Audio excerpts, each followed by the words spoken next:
విషయాలు సంపూర్ణంగా సవివరంగా చెప్పడం జరిగింది. వీళ్ళు వైఎస్ఆర్ పార్టీ వాళ్ళు ఏడుపు రాగాలు పట్టించుకుంటే ఇంకా మన కాలం అంతా దానికే. ప్రేమరావు గారి సినిమాల మాదిరి డోంట్ కేర్ అనే పద్ధతిలో పోతే తప్ప, లేకుంటే ప్రతి దానికి డిస్ట్రక్షన్, డిసార్డర్.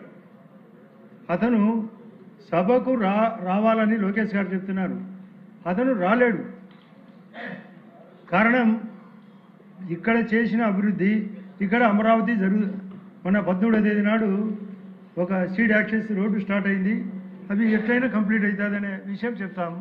పోలవరం 2027 పుష్కరాల నాటికి పుష్కర నిధులతో పుష్కర ప్రధాని చేతులుగా అది పూర్తవుతుంది. అది చెప్తే చూడలేడు డిస్ప్లేలో. రోడ్లు పూర్తయినాయి. ఎయిర్పోర్ట్లు మననే భోగాపురంతో పాటు కుప్పంది కూడా పూర్తవుతుంది. అనంతపూర్ అవుతుంది.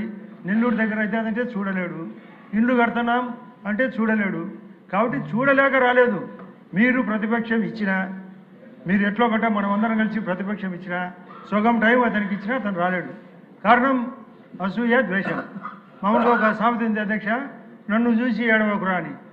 ఈ ఎప్పుడు ఏడ్చేవాడు బయట కాదు ఏడ్చాల్సింది, అసెంబ్లీలో వచ్చి ఏడ్చు, లేదా అసెంబ్లీ పాయింట్ దగ్గర వచ్చి ఏడ్చు. అది చెప్పకుండా ఈ సుత్తరాగం ఎందుకు? ఇప్పటికే బ్రహ్మాండంగా మా కడప జిల్లాలో మధ్యాహ్న భోజనం స్మార్ట్ కిచెన్ ద్వారా టీచర్లు కూడా తింటున్నారు బాగుందని. మధ్యాహ్న భోజనంతో పాటు హాస్టళ్లతో సన్నబియ్యం. విద్యా వ్యవస్థ బ్రహ్మాండంగా ఉంది. ఎక్కడ లేని విధంగా 11% ఏ రాష్ట్రంలో లేని విధంగా బడ్జెట్ ఈ యొక్క 36,000 కోట్లు, 3,30,000 కోట్లతో బడ్జెట్తో కూడి ఇప్పుడే చెప్తున్నాడు లోకేష్ గారు, నిత్య కళ్యాణం, పచ్చతోరణం అని ప్రతి సంవత్సరం డిఎస్సి. దీన్ని ఒప్పుకోవాలా? తను మీకు తెలుసు, అతని గురించి నాకు తెలుసు, ఈ శ్రీధర్ రెడ్డి గారికి తెలుసు. మనమందరం అక్కడ అతని దగ్గర ఉండి బయటకు వచ్చినాం. అతని చరిత్ర అంతా తెలుసు. అప్పుడే హైదరాబాద్ పబ్లిక్ స్కూల్లో ఈసారి ఈ జగన్ సార్ అనేది ఆయనకు నిద్ర రాదు. ఈ జగన్ సార్ ఆ సార్లకు తెలియకుండా పేపర్ లీక్ చేసినాడు. ఇది చెప్పకుండా ఏం చెప్తాడు? ఈ విషయం లోకేష్ గారు ఆ డిబేట్లో పాల్గొన్నప్పుడు ఆ విషయం ప్రత్యేకంగా చెప్పాలని కోరుతూ సెలవు. సుందరం విజయ్ కుమార్ గారు. అధ్యక్ష,